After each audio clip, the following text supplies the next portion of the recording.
Video में दिखाए जाने वाले सभी एक्सपेरिमेंट पूरी सावधानी के साथ किए जाते हैं। आप इन्हें घर पर ट्राई करने की कोशिश न करें।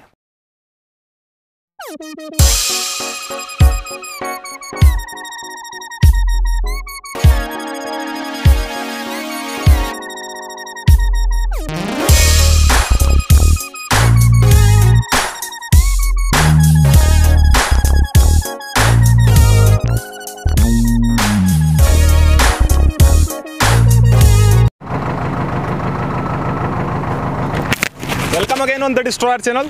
और आज मैं लेके आया हूँ जेसीबी।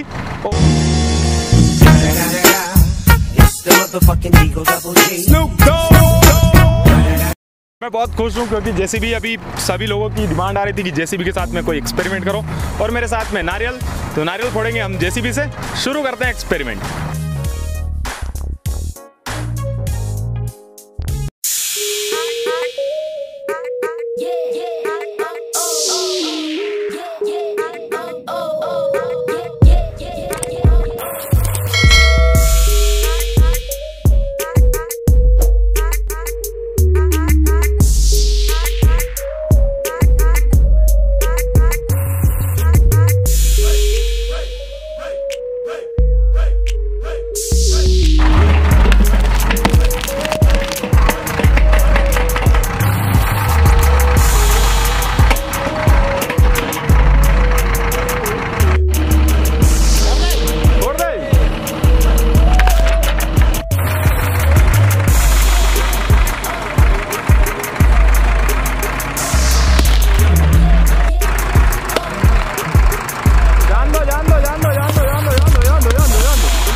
Thanks for watching. यही था वीडियो में। एंड करते हैं आज का वीडियो। अगर वीडियो पसंद आई हो तो लाइक जरूर करना,